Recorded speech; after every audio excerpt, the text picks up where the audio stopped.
जरा सोचो, अगर तुम्हें 40 करोड़ रुपए दिए जाएं, वो भी सिर्फ इस चीज के लिए कि तुम्हें बस एक बड़े से व्हाइट रूम में लगातार 50 दिनों तक बिना बाहर आए रहना है। कुछ ऐसा ही होता है केट और माइक के साथ। कहानी की शुरुआत में हमें एक कपल केट और माइक को एक बड़े से व्हाइट रूम में घूमता हुआ दिखाया जाता है। इस रूम में सभी चीजें व्हाइट कलर की थी। दरअसल केट और माइक पर वुआन नाम की एक डॉक्टर एक्सपेरिमेंट कर रही थी, जिसमें इन दोनों को इस व्हाइट रूम में लगातार 50 दिनों तक बिना बाहर आए रहना था, और अगर वो दोनों उस रूम में 50 दिन तक रुक गए तो उन्हें $5 मिलियन यानी 40 करोड़ रुपए इनाम के तौर पर मिलेंगे। लेकिन अगर उन दोनों में से किसी एक ने भी हार मानी तो ये इनाम घटकर $1 मिलियन यानी 8 करोड़ रुपए ही रह जाएगा। इस एक्सपेरिमेंट के रूल के हिसाब से इस रूम में उन दोनों के अलावा और कोई नहीं रहेगा, ना ही वो किसी से मिल पाएंगे, और इनके पास एंटरटेनमेंट का भी कोई जरिया नहीं होगा। अब ये दोनों बहुत खुश थे, क्योंकि इन्हें लग रहा था कि ये पैसे कमाने का सबसे आसान तरीका है। यहाँ पर ये आपस में डिस्कस करने लगते हैं। केट माइक से कहती है कि मैं इन $5 मिलियन से अपने सारे सपने पूरे करूंगी। वहीं माइक इन पैसों को पार्टीज में उड़ाने का प्लान बनाता है, और केट से कहता है कि इतना पैसा आने के बाद हमें कभी भी पैसों के बारे में सोचना नहीं पड़ेगा। थोड़ी देर बाद उनको एक AI डिवाइस की आवाज आती है, जो उन्हें यहाँ के रूल्स के बारे में बताती है कि अब वो लोग एक इमैक्युलेट रूम में हैं। इस रूम में उनके पास सिर्फ एक बेड, एक बेंच और एक सिंपल सा बाथरूम था, जहाँ पर एक मॉनिटर लगा हुआ था, जिसमें इस रूम में रहने के सारे रूल्स लिखे हुए थे। जिनमें से एक रूल ये लिखा हुआ था कि एक टाइम पर एक ही इंसान बाथरूम का इस्तेमाल कर सकता है। यहाँ दीवार पर एक रेड बटन भी था, जिसको प्रेस करके उनमें से कोई भी हार मानकर यहाँ से बाहर जा सकता था। वहाँ लगे मॉनिटर पर टच करके वो लोग अपने लिए खाने पीने का सामान मंगा सकते थे, और एग्जिट डोर के ठीक ऊपर एक बड़ी सी क्लॉक लगी हुई थी, जिसमें उनके 50 दिनों का टाइमर चल रहा था। इस रूम में कैट और माइक के लिए डेली न्यूट्रिशन का एक डिजाइनर बॉक्स आता था, जिसमें उनके खाने पीने का सामान होता था। रूम की लाइट्स रात होने पर ऑटोमेटिकली ऑफ हो जाती और सुबह होने पर ऑटोमेटिक ऑन भी हो जाती थी। इस रूम में समय के साथ साथ सुबह, दोपहर, शाम और रात होने की अनाउंसमेंट AI डिवाइस से की जाती थी, जिसका मतलब होता था कि अब उन्हें आराम करना चाहिए। स्क्रीन पर टच करके वो अपने लिए अलार्म भी लगा सकते थे। माइक यहाँ ऐसे रहने लगता है जैसे कि उसके वेकेशन चल रहे हों, इसलिए वो हर रात देर से सोता था। वहीं केट अपने लिए एक अलार्म सेट करती है ताकि वो अपना एक रूटीन बना सके। अब वो दोनों अपनी पहली रात यहाँ एक ही बिस्तर पर बिताते हैं। सुबह होते ही केट नहाने के लिए बाथरूम में जाती है, और वहाँ शीशा देखती हुई खुद को कहने लगती है कि हमें इस चैलेंज को हर हाल में जीतना है। नहाने के बाद वो अपने कपड़े बाथरूम की लॉन्ड्री में धोने के लिए दे देती है, जिसके बदले में उन्हें सिंपल सा प्लेन पजामा और टी-शर्ट्स मिलती हैं। वो दोनों आपस में मस्ती करते हुए कहते हैं कि चलो,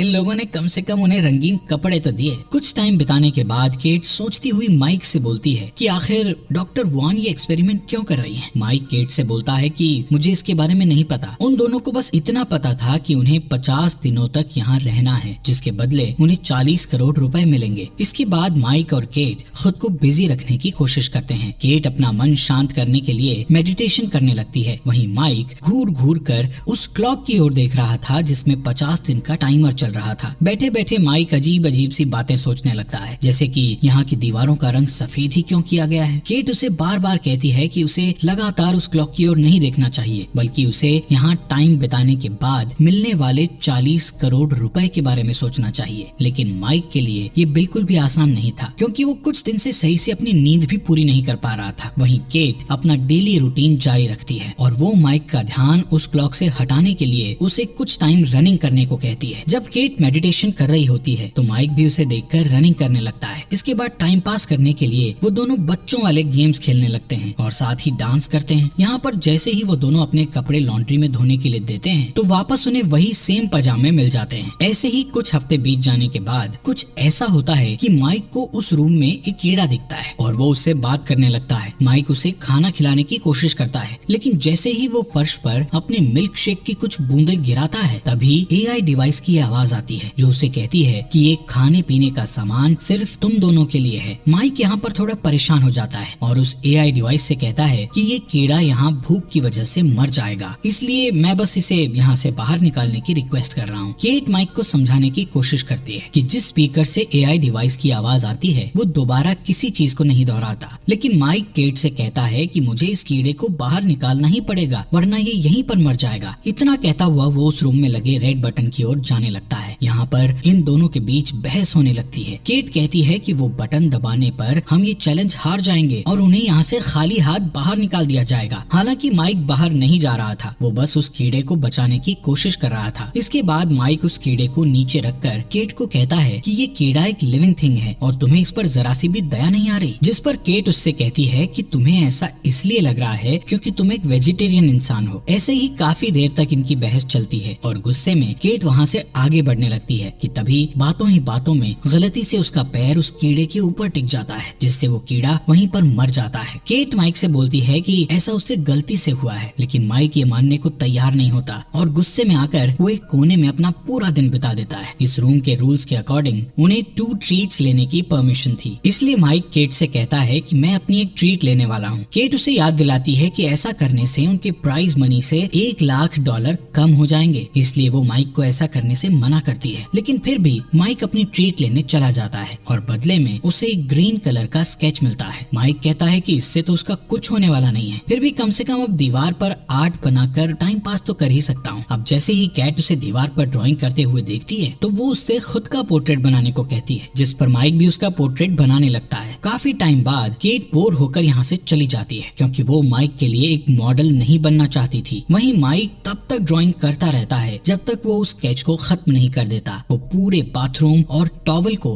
ग्रीन स्केच से पूरा भर देता है। इस वजह से केट बहुत परेशान हो जाती है और माइक से अपने पहले के रूडली बिहेवियर के लिए सॉरी बोलती है। लेकिन यहाँ पर इन दोनों के लिए एक अच्छी बात ये थी कि अब 50 में से सिर्फ 20 दिन ही और बचे थे। ऐसे ही इनके इस रूम पे दिन बीतते जाते हैं और एक सुबह अचानक केट को बाथरूम में एक गन मिलती है। ये दोनों हैरान और परेशान हो जाते हैं कि ये गन आखिर यहाँ कैसे आई। बाथरूम से वो गन उठाकर ये दोनों बेड के नीचे फेंक कर उसे छुपा देते हैं क्योंकि AI डिवाइस ने उन्हें लॉन्ड्री में कपड़ों के अलावा और कोई चीज देने से सख्त मना किया था। कुछ दिनों बाद इन्हें कुछ रिवॉर्ड मिलता है जिसमें इनको एक फैमिली और फ्रेंड्स के मैसेज दिखाए जाते हैं। माइक अपनी सिस्टर का मैसेज देखता है जो उसे बताती है कि वो कैसी है और मॉम डैड कैसे हैं। अपनी बहन को देखकर माइक बहुत खुश होता है, लेकिन जब केट को उसके डैड का वीडियो मैसेज दिखाया जाता है तो उसके डैड कहते हैं कि अब वो रोड पर नहीं बल्कि एक शेल्टर में रह रहे हैं। केट उस वीडियो को रुकवाना चाहती थी, लेकिन उसके कई बार कहने पर भी वो वीडियो नहीं रुकता। तभी वो बाथरूम की ओर जाती है और वहाँ जोर जोर से रोने लगती है। माइक उसे चुप कराने की कोशिश करता है। इसके थोड़ी देर बाद वो दोनों एक साथ लिपट कर सो जाते हैं। अब जैसे ही सुबह अलार्म बजता है तो केट बेड से नहीं उठती क्योंकि वो डिप्रेशन में चली गई थी। जब माइक उससे ना उठने की वजह पूछता है तो वो उसे बताती है कि उसने अपने डैड को कई सालों बाद देखा था और वो हमेशा माइक से झूठ बोलती रही कि उसके डैड नहीं है क्योंकि वो अपने डैड को लेकर बहुत शर्मिंदा थी। वो माइक को बताती है कि उसके डैड बहुत ज्यादा ड्रिंक करते थे और उसके स्कूल की फीस भी नहीं भरते थे। माइक केट से कहता है कि अब हमारे इस रूम में 50 दिन पूरे होने में सिर्फ 2 ही हफ्ते बचे हैं, लेकिन केट अभी भी बेड पर ही पड़ी हुई थी। माइक उसे एंटरटेन करने के लिए नए नए तरीके आजमाता है, लेकिन इससे कैट पर कोई असर नहीं होता और फिर वो खुद भी कैट के साथ बेड पर लेट जाता है, लेकिन इससे भी कैट को कोई फर्क नहीं पड़ रहा था। ये देखते हुए माइक जमीन पर जाकर लेट जाता है। नेक्स्ट डे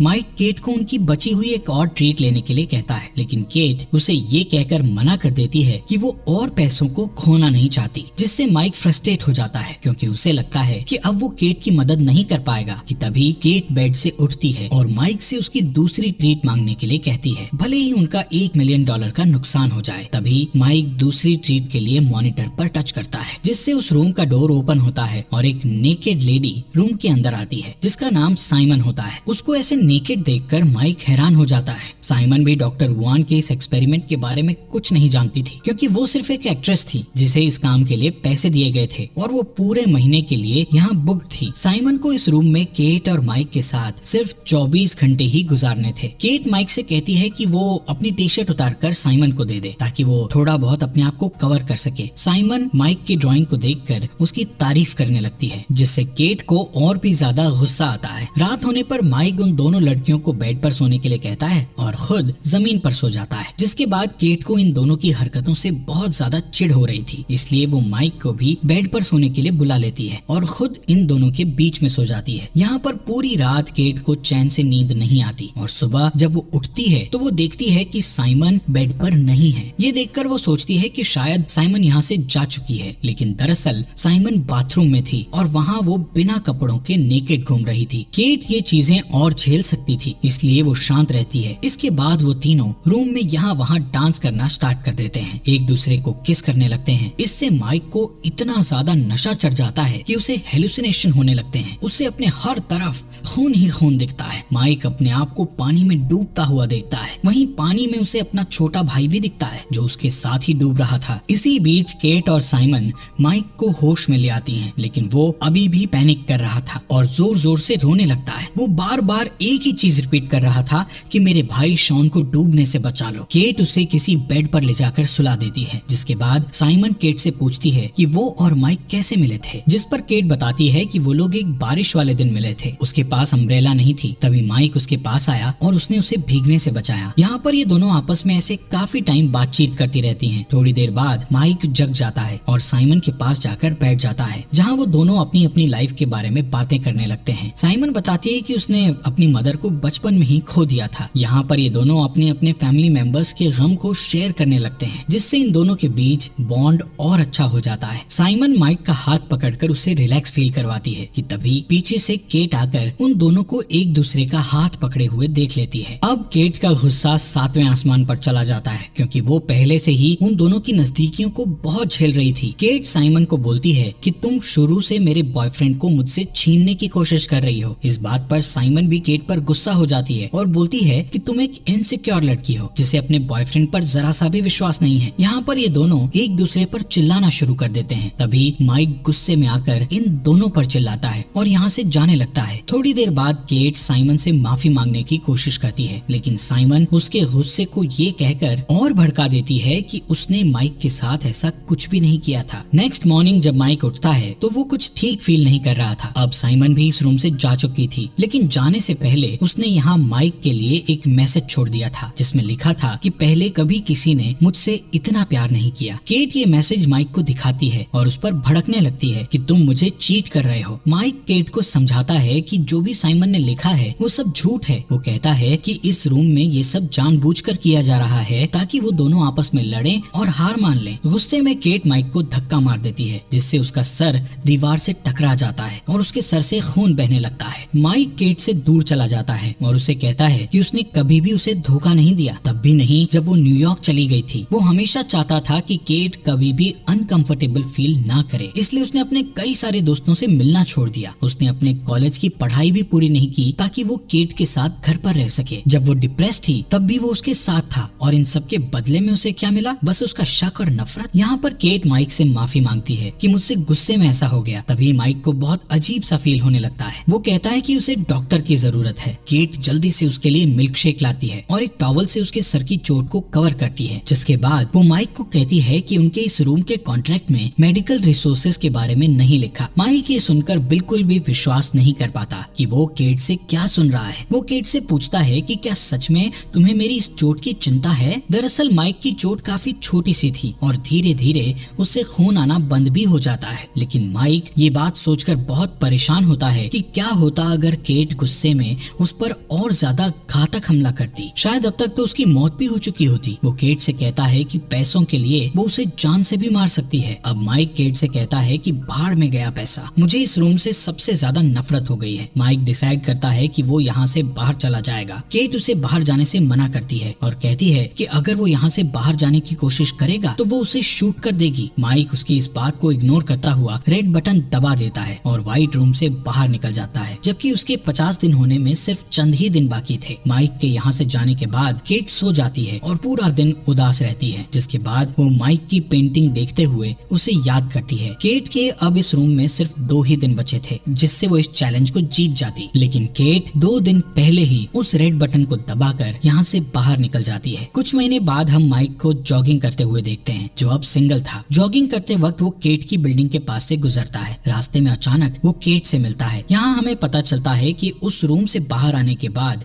कई महीनों तक ये दोनों एक दूसरे से मिले भी नहीं थे। इसके बाद ये दोनों यहाँ से साथ मिलकर डिनर पर जाते हैं। रास्ते में माइक केट से पूछता है कि क्या उसने उस रूम का रेड बटन दबा दिया था। केट इसका जवाब नहीं देती, लेकिन वो जो कुछ भी हुआ उसके लिए माइक से माफी मांगती है। जब वो दोनों यहाँ से चले जाते हैं तब कैमरा एक बिल्डिंग पर पर फोकस करता है, जिस पर ये साफ साफ लिखा था कि इस बिल्डिंग का निर्माण एक बहुत बड़े डोनेशन से हो पाया है, जिसके डोनर ने अपना नाम नहीं बताया। मूवी के एंडिंग में हम देखते हैं कि उसी रूम में एक नया कपल इस चैलेंज को एक्सेप्ट कर लेता है और ये मूवी यहीं पर खत्म हो जाती है।